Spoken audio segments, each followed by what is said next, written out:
Most people think Gary Vee got lucky. They think he caught a wave, rode the algorithm, and cashed out on social media hype. That's not what happened. What Gary Vee did was play a completely different game while everyone else was chasing followers and viral moments. He understood something that separated him from every creator trying to blow up online. Brand beats clout. Every single time. And that one principle built him a $150 million empire before most people even understood what a creator economy was. Let me tell you something right now.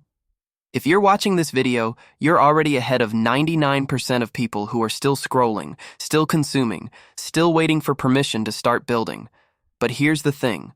Watching isn't enough. If you're serious about leveling up this year, don't just watch. Hit subscribe right now. That's your first investment today. Committing to growth. Committing to the mindset that separates earners from dreamers. Do that right now, then come back. I'll wait. Now let's talk about how one man saw the future of money before anyone else did, and why you need to understand this if you want to win in the next 10 years. Gary Vaynerchuk didn't start as a creator. He started as a hustler. Born in Belarus, moved to America at 3 years old, grew up broke. His family ran a liquor store in New Jersey. Nothing glamorous, no connections, no silver spoon. By 14, he's working in that store. By 16, he realizes something most adults never figure out. People don't just buy wine, they collect it, like baseball cards, like sneakers, like anything that holds value and tells a story. 1996. The internet is basically a joke to most people, bulletin boards and slow connections. Gary launches WineLibrary.com. He takes his family's $3 to $4 million liquor store and turns it into an e-commerce destination when nobody even knows what e-commerce means. Within a few years, that store is doing $45 million, then $60 million. He didn't do that with traditional advertising. He did it by understanding one thing. Eyeballs were moving. Attention was shifting. And whoever got there first would eat. But here's where it gets interesting. 2005. YouTube launches. It's a wasteland. Amateur videos. No polish. No strategy. Most people look at YouTube and see a toy. A distraction. Gary Vee looks at YouTube and sees the future of attention itself. February 2006. He starts Wine Library TV. Daily wine reviews. Unfiltered. Raw. No production team. No script. Just him. A camera. An obsessive energy. He's uploading every single day. Sometimes multiple times a day. And here's the crazy part. There's no monetization. No affiliate links. No sponsors. Nothing.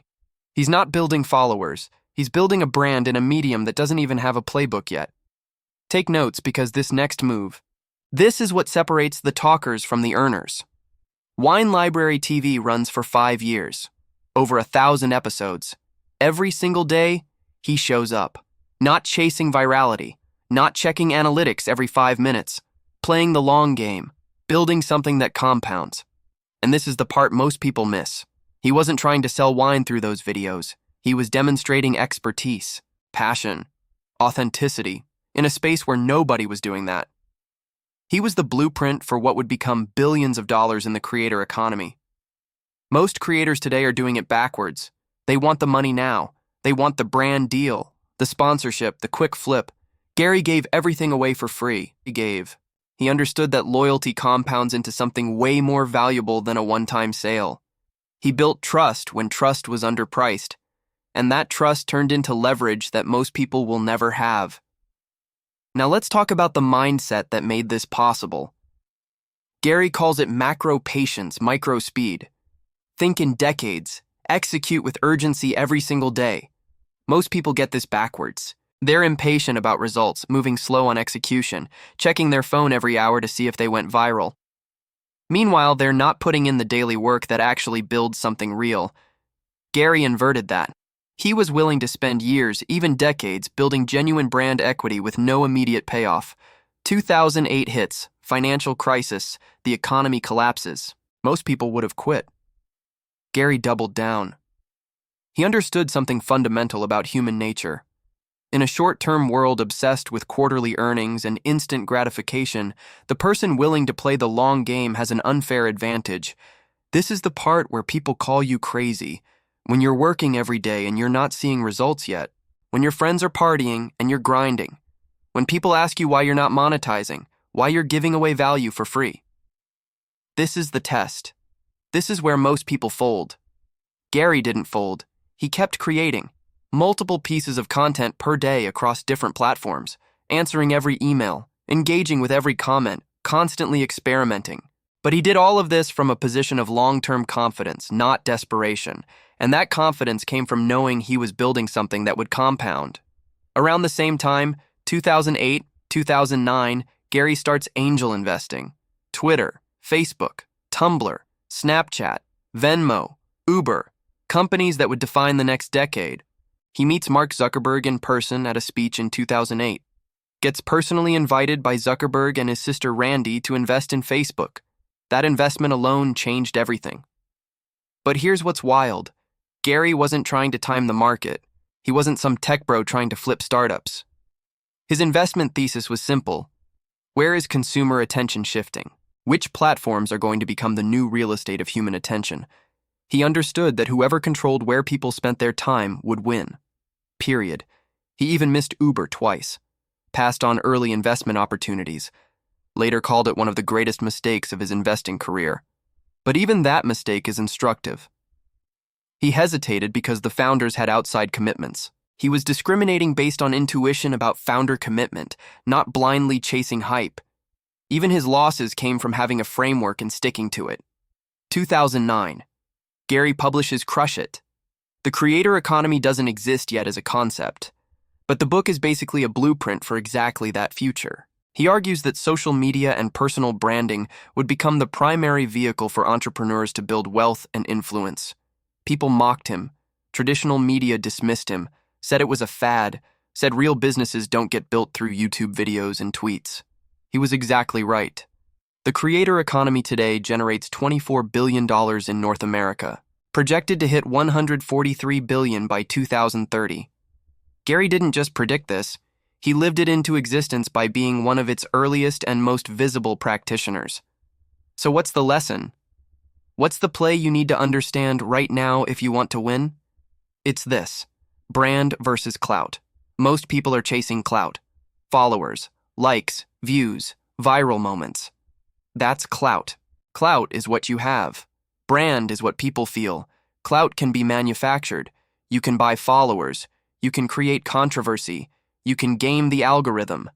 Brand is earned through consistent delivery of value, authenticity, and alignment between what you say and what you do.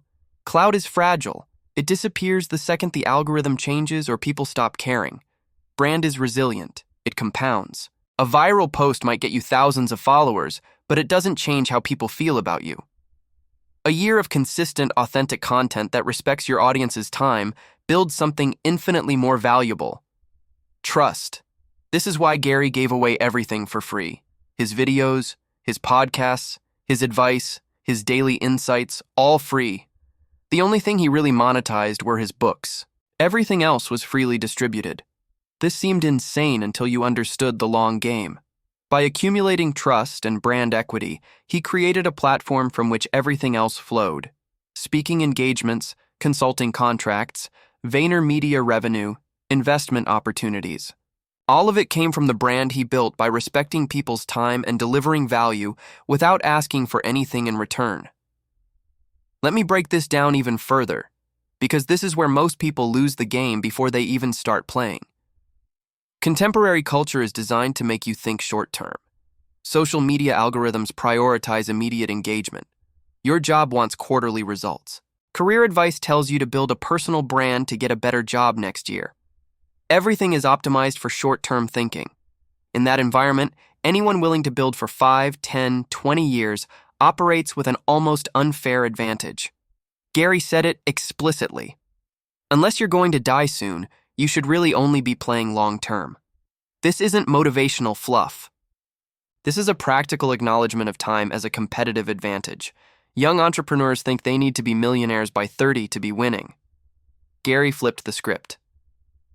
If you have 50+ years to build, why would you optimize for anything other than long-term compounding? Drop your biggest takeaway in the comments right now. I'm checking them, and I'll shout out the best one in the next video. Let me know what's clicking for you. This long-term thinking transformed every decision Gary made. Content creation. Instead of chasing viral moments, he created daily content that demonstrated expertise and built brand over years. Platform selection. Instead of chasing followers on established platforms, he adopted new platforms early when attention was underpriced. Business model. Instead of maximizing short-term revenue, he built VaynerMedia as a service business that would compound as his brand grew. Personal brand. Instead of selling his audience, he invested in their loyalty through freely given value. And here's the paradox. The most successful long-term strategies often look irrational in the short term.